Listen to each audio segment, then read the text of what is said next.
Hello guys, and welcome back to another cold episode. On today's episode, we are back with some more Yu-Gi-Oh! Master Duel, and as you could tell by the title and the thumbnail, we are talking about the ultimate wizard in terms of attack and defense, Dark Magician. This deck is pretty consistent. It's not the most powerful turn 1 boards like something like Tri-Brigade or what have you, but it is still incredibly powerful. So let's quickly do the card by card. Obviously, we have 3 of the man himself. We have 3 Magician Souls. It draws you cards, it sends, Dark Magician into the grave to get it into rotation, as well as it allows you to special summon it onto the field. We have then triple Magician's Rod, which searches out one of your Magician spells, as well as allowing you to get it back into the hand for extra rotation, or for it to be in rotation for longer. We have Keeper with Dragon Magic. This card basically just is a dragon. That's the main reason. It also can allow you to go into your fusions if you have a particularly bad hand. We also have Dark Magician Girl, one of that. The only reason we're running one is because it can be brought out off of this guy's floating effect, and so you kind of need one, otherwise you don't get the floating effect, so play it. We have Apprentice Illusion Magician. This card is insane. It's basically a free special summon. You just discard it to special summon it, and then when it is special summoned, you can add a Dark Magician from your deck to your hand. Also, it gives your guys a boost during damage calc.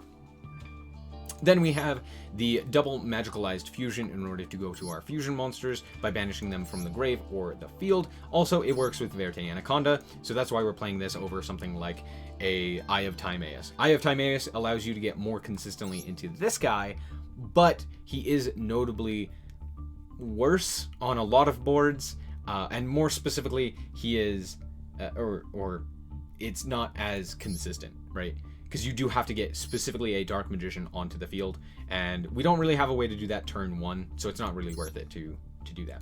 We have 2 of the field spell. This card basically just sets your Eternal Soul. It also has a special summon effect for your Magician Girl or Dark Magician, but that rarely comes up. We have Dark Magical Circle.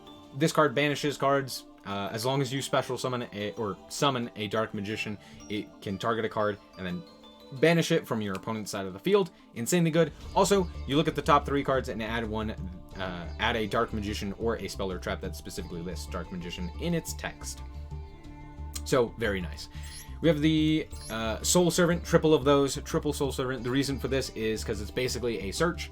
As long as you have a Dark Magician or Dark Magician Girl in the grave or on the field, what you can do is you can place a card on the top of your deck and then add it by drawing it through this second effect. It's really weird. It's really wonky. It's basically a place and then a search, and then a draw, which is really weird. I don't know why that's the case instead of just searching out a card, but hey, it's kind of cool. We have double Ice Dragon's Prison, and then we have the triple Eternal Soul. This card is really good. It is a reborn for your Dark Magician every turn, as well as it makes your Dark Magicians unaffected in the main monster zone. So very useful. However, if it does leave the field, it destroys all of your monsters, so do keep that in mind. Don't randomly flip it, because it's only if it's face up does it do that. Alright, moving on to the tech cards, we have triple Maxi, double Ash Blossom. We have 1 Raigeki and 1 Dark Magic Attack. Dark Magic Attack is notably searchable. I don't think I mentioned that, but it's searchable off of this guy. So, very useful. We have the double Called By, as I obviously mentioned, the Ice Dragon's Prison, and the 1 Solemn Judgment.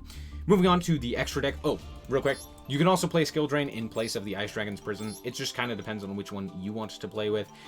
And Skill Drain, you could still activate Magician's Soul and send the Skill Drain, and then you can still play through your own Skill Drain. But yeah, since you're playing normal monsters, it does make sense to play something like that. Moving on to the extra deck, we have the 1 Dark Magician, the Dragon Knight. What this card does is basically it protects your Eternal Soul, and Eternal Soul protects it in return. So basically no one can target them, no one can destroy them, and they just kind of sit on the field like that. The only thing that really outs this is something like a Sure Egg, or a non-target banish, or a non-target send, like Zeus as well, or just beating over this guy. Otherwise, it's a pretty good lock. I guess Kaiju also outs it, but yeah, very useful, and that's why we're playing the dragon. We have 2 of the Dark Magicians. So neither of its effects are once per turn, but a hard once per turn. So you can use both of them if you have 2 of them. So once per turn, if a spell or trap is activated, you could draw a card, and if it's a spell or a trap, you could set it and then activate it as if it was, you know, as if you had set it last turn, right? And then if it's destroyed, it floats into a Dark Magician and a Dark Magician Girl. Again, neither one of those effects are a hard once per turn, meaning as long as you can activate them, you can use them. Very good. We have 1 Big Eye, just steal a monster, and since it's a rank 7, it's very nice since we are playing easy rank 7 access. We also have the Ebon Magician, which is insanely useful, and then Zeus for the Xyz. We also have Link Spider to link off our Dark Magician to get an effect monster, so that we can go into things like Verte Anaconda and the like. We have Nightmare Phoenix, pretty self-explanatory. I would be running more Nightmare cards if I had space, but honestly, the extra deck is pretty tight. So this is the best one since it deals with back row, and we don't really have a lot of ways to deal with back row other than Dark Magic Attack. So there you go. IP Masquerena, and the targets being Unicorn and Apollosa. Those 2 are incredibly useful, mostly Unicorn because it is non-target, or sorry, not non-target. It is quick effect disruption on the opponent's turn, so you can use IP Masquerena with, you know, something like a Dark Magician that was brought back on Eternal Soul in order to go into something and then pitch a card and spin it back into the deck. Or go into Unicorn and then spin a card. Very useful. We also have Apollosa. This card's just insane, so if you can make it, it might come up. This card probably is the most, well, either this one or this one are the most cuttable. So you could switch out some of the extra deck, but this is probably the best. We have Verte Anaconda. It is limited to 1, otherwise I probably would play more. I'm not gonna lie. It's insanely good, allowing you to gain access to your fusions with Magicalized Fusion, and just send off your effect monsters, like your Magician Souls, which really sucks to have on the field. So, there you go. We also have Blackluster Soldier, Soldier of Chaos. It's good, it can come up from time to time, and it's just like a big boy that is hard to deal with. So, yeah. We also have Selene and Access Code. So, Selene, basically just, as long as you have 3 spells, or there are 3 spells in the graves or on the field, it gains 3 counters, and then it can special summon back a spellcaster type monster from the grave by getting rid of those 3 counters. And then you can immediately go into Access Code as long as it's an effect monster. And then from there, you get the 5,300 attack points thanks to Selene being a Link 3. And then also at least 1 non-respondable pop with Access Code. So it's a very good OTK line, and I'm pretty sure you'll see it in the replays. Speaking of which, let's hop into those. Alright guys, so here we are in the first duel, and we get to go first. We ended up drawing Magician Souls, which is highly useful. So we're going to send our Dark Magician to the grave in order to special summon it. Realistically, given the hand, I probably didn't need to do this, but I did it anyway. So we're going to put onto the top of our deck a Dark Magical Circle. We're going to then draw the Dark Magic Circle, go for Dark Magic Circle, and then we ended up finding the Dark Magician here. And then I'm going to go for Link Spider. I don't know why I did this. I think the reason was because of Eternal Soul, so that I could special summon it back. So, yeah. Pretty self-explanatory now that I think about it, but yeah, going into Link Spider here makes a lot of sense since I already have the Eternal Soul. I can special summon and banish a card. And then we also have our Ice Dragon Prison. They are going to activate Pot of Prosperity and then Elixir of White Destiny. I'm going to chain the Maxi that we have in our hand, so at least I get something off of it, but knowing that they're playing Eldritch means that most likely I am not going to be able to draw a whole bunch off of Maxi, but I'm going to get at least what value I can. So I ended up drawing Evenly Matched. In earlier iterations, I was playing Evenly Matched.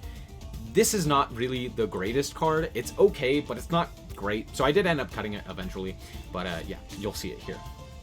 They're going to reveal a whole bunch of cards. I think they end up going for the Harpy's Feather Duster here, which does hurt. Yeah, they go for the Harpy's Feather Duster, and immediately what I'm going to do is I'm going to flip this Eternal Soul, and I'm going to special summon back the Dark Magician and get rid of their Eldritch. Right? My field will get wiped, like just completely wiped, but all in all, I did get rid of one of their Eldritches, and now all of a sudden this Evenly Matched is pretty good. So they're going to add their Eldritch here and then just end the turn, and I'm like, okay, that's fine. I end up drawing a Maxi, which is really awful. So I'm just going to go to the battle phase and then activate this evenly matched. And they are actually going to make a horrible, no good, very bad mistake. They activate Dynamicious here. And I think the reason for this is they're like, okay, they're going to activate this. I'm going to have one card left on field. And I can just, you know, bring my Eldritch back through his graveyard effect. So now he's in the graveyard. I can activate it, send a card from the field, send a spell or trap from the field to the grave, and then special summon it. However, that's not how this works. All of a sudden, evenly matched is no longer on the field, meaning I have no cards on the field, meaning they have to banish their entire hand. So Eldritch players, ladies and gentlemen. However, I can't really do anything else after that, so I just pass. They're going to set their Hawk Arrow, and at this point, they can get into the Golden Lord. So Golden Lord activates. I'm going to Chain Maxi. Again, I'm only ever going to get this value now, so I'm just going to draw one. It's fine. So they're going to add back their Eldritch, then special summon him. Pretty simple. He's a big boy, but we end up drawing Magician's Rod. This is huge, because I can go either for an Eternal Soul, or I can go for Dark Magical Circle. They're going to banish for the Elixir, and at this point, I'm a little scared, but I think I can handle this. I draw the second Ice Dragon's Prison, which is huge, especially against a strategy that is all about the graveyard. I can literally just steal their Eldritch and go from there. They're going to go and pop my Magician's Rod. I don't think they understand what Magician's Rod does, but it's fine. We're going to search out the field spell, which searches out the Eternal Soul. And then I am going to set Ice Dragon Prison and pass the turn. They're going to proceed to their main phase, and they are going to activate Reasoning. I'm like, okay, I just need to call 10 and hope that they hit an Eldritch here, because I have Ice Dragon's Prison, so I can literally banish all 3 copies of the Eldritch here. And they're milling a whole bunch of cards. I see the IO go, and I'm like, yes. I see Ghost and Match, and I'm like, yes. I see a bunch of Lava Golems go to the grave, and then I'm like, oh no, they milled Scarlet Sanguine and Hawk Arrow, and then Golden Lord. Fantastic. So they're going to activate that, and I am going to chain in response, because they want to bring it back onto the field with this guy's effect. I'm going to chain in response to steal it with Ice Dragon's Prison, and then banish their own Eldritch. So at this point, they are going to activate their Elixir. I don't know why they did this, but they did. So, you know, sure. I'm going to steal their Eldritch, the Golden Lord, and then I'm going to banish both the Eldritches. And now, if we check the banish pile, there is 1, 2, and 3 Golden Lords, meaning they're basically useless. They can't do anything at this point. Yeah, sure, they could special summon out their Conquistador, but that doesn't do anything. They don't have any other boss monsters. At this point, I basically just win from here. So I'm just going to fast forward the rest of this. I'm actually going to tribute off the Dark Magician that we just special summoned in order to get Rod back, so that I can activate Rod and get another search here. They're going to activate Dynamicious in the grave. They're just going to activate stuff to kind of get cards onto the field. But notably, I have Dark Magic Attack, which literally destroys all of their set cards except for Dynamicious, or all of these cards except for Dynamicious. Kind of funny. I'm going to grab Soul here. Soul is then going to set onto the top of the deck the Magician, or sorry, the Dark Magic Circle. I'm going to bring back the Dark Magician, and then I'm going to add the Dark Magic Circle. I could have done this the other way. However, I hadn't learned that at this point, that it also counted Graveyard Dark Magicians. But yeah, I could have banished this Dynamicious, but I didn't. Doesn't really end up mattering. I'm going to wipe the field and then just attack in for a bit of damage. And at this point, they're top decking, but they're top decking into nothing. Like, they literally can't do anything. I even Ash Blossom this because it's funny. But yeah, I have well over lethal, and I think they stay in, but they shouldn't. So yeah, that's the end of the game. There you go. I did it. I beat Eldritch. This was also, mind you, this was also played in rookie rank. Rookie. This isn't platinum rank. This is rookie rank, and I'm playing against top tier Eldritch, like full power Eldritch. Kind of funny. Just thought I'd let you know. Alright guys, so here we are in our second duel, and we get to go first. So I drew a Magician's Rod and the field spell, as well as Eternal Soul, which kind of sucks, but I mean, there's not a whole lot more I can do about that. So I'm going to actually just add here. Oh, they're going to activate Maxi. Okay. I'm not really going to be special summoning much, but it's fine. I'm going to add Dark Magic Circle here, Dark Magic Circle, Dark Magic Circle, add Soul Servant, and then I'm just going to set another Eternal Soul.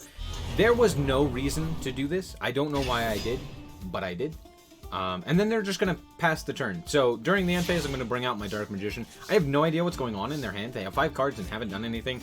So I'm a little bit confused, but sure, okay. I'm going to go for Soul Servant, add Magician's Souls. Magician's Souls activate, send, special summon. They are going to Orange Light us. So, okay, at this point, I know that we are playing against Drytron. Scary. Okay, so at this point, I go, I need to OTK as soon as possible. If I allow them anything, I am screwed. So I'm going to bring back this Dark Magician. I am then going to go into Ebon Illusion Magician, and I'm going to bring out the Dark Magician from the deck. And then I'm going to activate this circle. I try to get something here, like a... I don't know. I tried to get something. But as you see, I normal summon the Ash Blossom here to go into Selene. And then I go, okay, Selene is going to then bring back the Magician's Souls. Magician's Soul is going to send a few cards. We get Judgment and the Ice Dragon's Prison, which we saw off of the top, or off of Dark Magical Circles effect. So there's that. We're going to go for access code here. And just 200, I think. 200 off of lethal. So I'm like, oh, that sucks. So I'm going to go into Zeus here as like a last resort. And then Drytron happens. And I have Ice Dragon's Prison and I have Judgment. So I activate the Ice Dragon's Prison and then I realize, oh, this card has not been successfully summoned. Therefore, I cannot special summon it. Therefore, I cannot banish the machine type monster. So now I just have a random fairy type monster on my field. That literally does nothing. I accidentally misplayed hugely because, you know, reasons. They're going to go for Diviner here. I immediately negate the summon of that because I know that this is mostly a choke point in the deck. It's not like the biggest choke point, but it is kind of a choke point in the deck because if they're not able to get Herald into, or yeah, Diviner of Herald for the normal summon in order to send Herald of Arclight to the grave to get their fusion, or not fusion, ritual, it can sometimes cut them off. So here they go into Mu Beta Fafnir, and I am going to, once again, banish this card because it is kind of a problem. They're going to Called By. The problem is, I have 2 Dark Magicians in the grave. So Called By one doesn't really matter. Doesn't have an effect, even. So, you know, I'm going to go for the Dark Magician. I'm going to banish the Mu Beta Fafnir after they send another Drytron name. And then I'm also going to chain the Magician's Rod here. The reason for this is because I don't want my Magician or Dark Magician on the field. I'd much rather have a Magician's Rod to get another search in hand in case they don't die. But it turns out that was the end of their turn, and I just switch everything to attack and attack. So I did end up beating Drytron.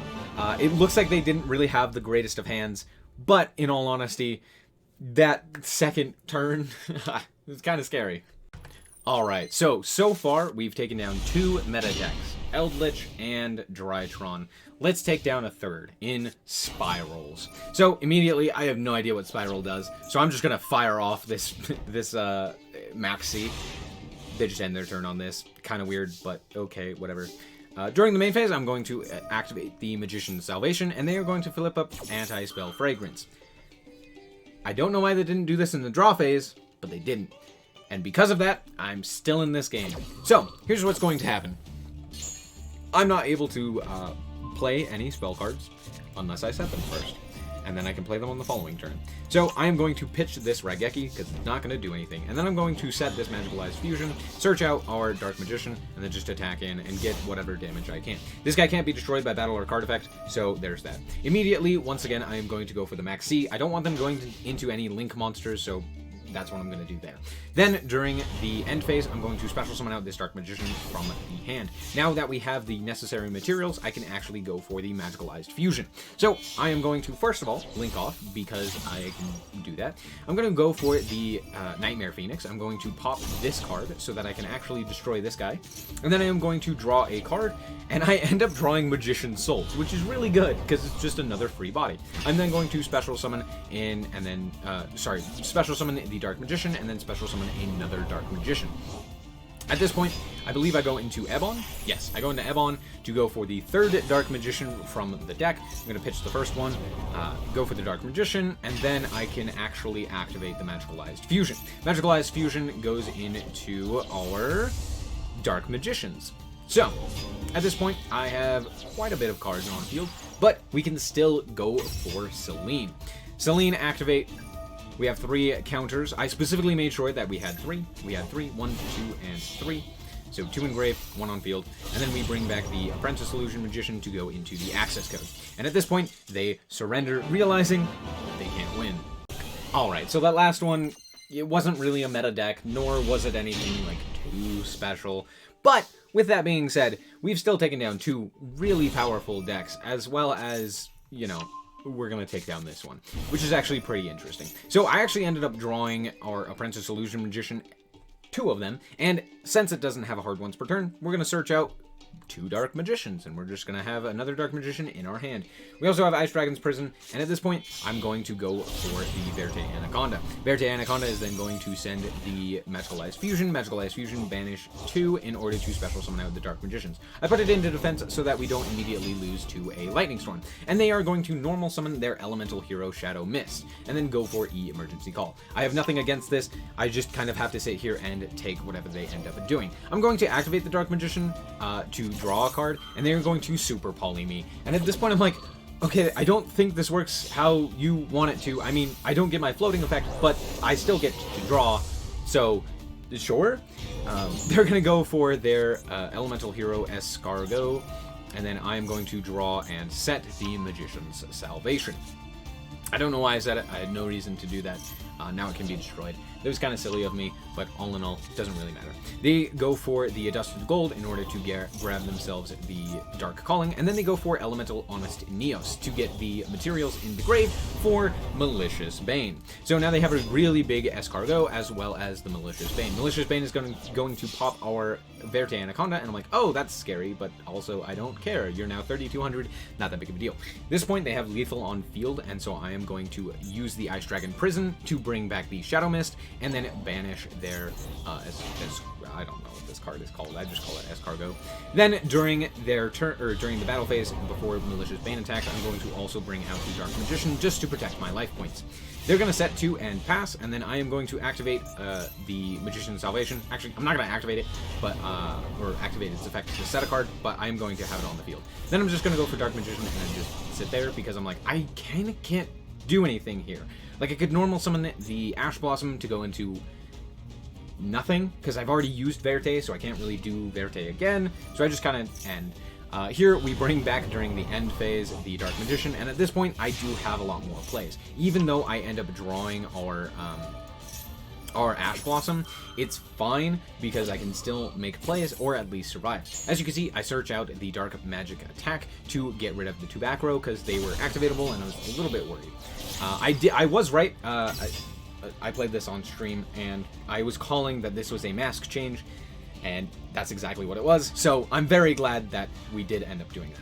I'm going to normal summon the Ash Blossom to go into IP Masquerena, and then during the draw phase, I am going to bring out this Dark Magician. Then I am going to immediately tag out in the main phase as they activate the effect of Malicious Bane in order to go into our Nightmare Unicorn. Now, with IP Masquerena, I am protected from destruction, so they can't destroy me. We're going to activate the Unicorn, pitching our Dark Magician in order to send it to the grave, or sorry, send it back to the deck, and then I am going to proceed to battle phase after bringing back a Dark Magician and attack for quite a fair bit of damage, but not quite lethal. Oh my gosh, just kidding. We are, woohoo, evenly matched. So now I'm down to literally Magician, or Eternal Soul, Ash Blossom, Max C. It could work, but I'm also pretty low on life points if they end up taking the Maxi Challenge or something like that. Oh, just kidding, they went to the end phase. So we're going to bring back this Dark Magician, and then, oh, hey look, a Magician's Soul. Not necessary, I could have literally just brought back something else. I could have normal summoned one of these, and it would have been fine, because I could have brought back the Eternal Soul. But at this point, it's lethal. There you go. So, all in all, how did the deck perform? Honestly, it performs pretty well. It's not the most powerful, but I think I finally figured out a way to play the game, or more specifically, play the deck effectively. It is a little bit more difficult to play. It's not something like Blue Eyes, where it has 1 or 2 plays that you really want to go for. There are a lot of different converging lines that you can go for. You know, it kind of depends on the luck that you get from things like Dark Magic Circle and the like, as well as your starting hand. You know, you can't top deck something nearly as effectively unless it is specifically Magician's Souls. You kind of already have to have a board presence. But with that being said, I think the extra deck is really the point of contention with a lot of the deck lists that are currently out there. I think most people are not playing a lot of focus on things like IP Masquerena or Verte Anaconda or other such things, and they're more so focused on the actual main deck strategy, which I don't think works nearly as effectively. I think you definitely need to, you know, be playing Selene Access Code, but you also need to be playing other ways of interrupting your opponent, or at least summoning something formidable from the extra deck. Things like IP Masquerena and Nightmare Unicorn, as well as Blackluster Soldier, are all insanely useful, and definitely should be looked at more closely when building your deck. This isn't something I would say is a perfect deck or the ideal Dark Magician deck. It's just something that ended up working for me. As you can see, Ice Dragon's Prison is crazy. It's very good. Skill Drain would also work here and be useful as well. It doesn't beat Eldritch, but, you know, there's that. All in all, though, the deck is really good. I mean, it could take you to Plat 1. It would be difficult because it definitely loses to a lot of the top meta decks, but it can still compete. As long as your opponent isn't able to go first and you have a way to interact with them, like a Dark Magic Circle, like your trap cards, or, you know, Called By or something like that. As long as there's something there, there's a shot that you could win. So, yeah, I don't know what else to say. It's fun. I like it. It's more fun to me than something like Blue Eyes, but who knows? I might be playing Blue Eyes in the future. Anyway, thank you guys so much for watching. I hope that you guys did indeed enjoy. If you did, a like is very much appreciated, and if you want to check out more content like this, as well as more Yu-Gi-Oh!, then just be sure to subscribe. Anyway, thank you guys so much for watching, and remember to always stay frosty. Bye-bye.